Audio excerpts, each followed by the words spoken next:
ఒక్కసారి కొమ్మూరి గోల్డ్ కి కాల్ చేయండి. తాకట్లో ఉన్న మీ బంగారాన్ని విడిపించి మార్కెట్ ప్రైస్ కి వాళ్ళు కొనుక్కుని మిగతా డబ్బులు మీకు ఇచ్చేస్తారు. Hi, welcome to Manam TV. కట్నం అడిగేవాడు గాడిద. నేను మీ journalist Manoj. So young hero, Tollywood star hero, man of masses NTR పై చాలా రూమర్స్ మనం వింటూ ఉన్నాం. సో దాంట్లో ద బెస్ట్ రూమర్ ఏంటంటే 2025 ఎండింగ్లో సో కమీడియన్ శ్రీనివాస్ రెడ్డి చేసిన కామెంట్స్ అనమాట.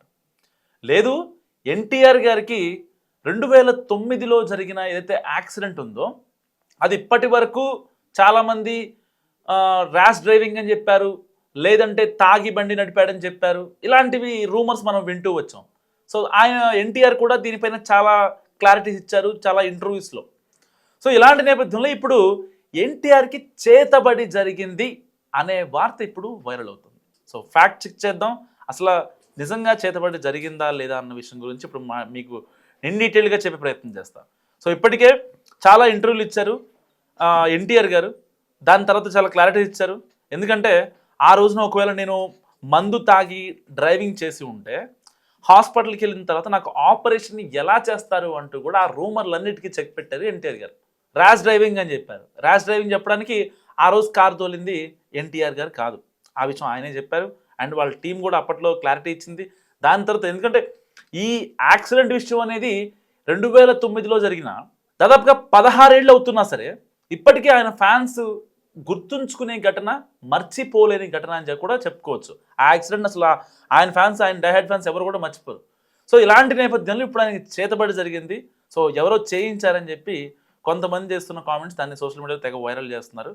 సో ఆ రోజున ప్రమాదం జరిగిన రోజున మద్యం సేవించానా లేదా అన్నది డాక్టర్లకు తెలుసని జూనియర్ ఎన్టీఆర్ చెప్పుకొస్తున్నారు. ఒకవేళ తాను మద్యం తాగి ఉంటే కిమ్స్ ఆసుపత్రిలో తనకు ఎనస్థీసియా ఎందుకు ఇస్తారు, ఇంకా సర్జరీ ఎందుకు చేస్తారని ప్రశ్నించారు. సో ఈ విషయాలు ఎవరికైనా డౌట్స్ ఉంటే కిమ్స్ వైద్యులను అడిగి తెలుసుకోవచ్చని కూడా ఆయన చెప్పిన పరిస్థితి.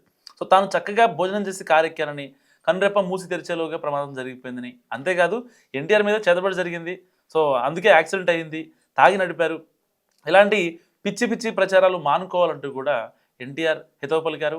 ఈ ప్రమాదంలో ఎవరి తప్పు లేదని, ఇది అనుకోకుండా జరిగిందని ఎన్టీఆర్ స్పష్టం చేశారు.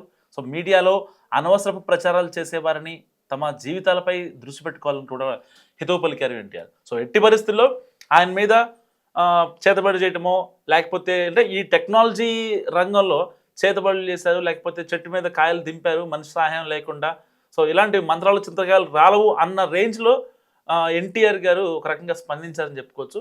సో ఏది ఏమైనప్పటికీ ఆయన మీద చేతబడి జరగలేదని ఆయన చాలా క్లియర్ కట్గా చెప్తున్న పరిస్థితి. సో ఎవరన్నా ఇలాంటివి స్ప్రెడ్ చేస్తే అలాంటి వాళ్ళు వాళ్ళ లైఫ్ల మీద ఫోకస్ చేయాలని కూడా ఆయన చెప్తున్న పరిస్థితి. సో ఎన్టీఆర్ పైన ఇంకా చేతబడి జరిగిందా, లేకపోతే ఇంకేమైనా కాన్సిక్వెన్స్ ఉన్నాయి ఆ ప్రమాదం వెనుక, మీకేమైనా గుర్తుంటే మస్తు కామెంట్ చేయండి. చూస్తున్నాండి మనం టీవీ.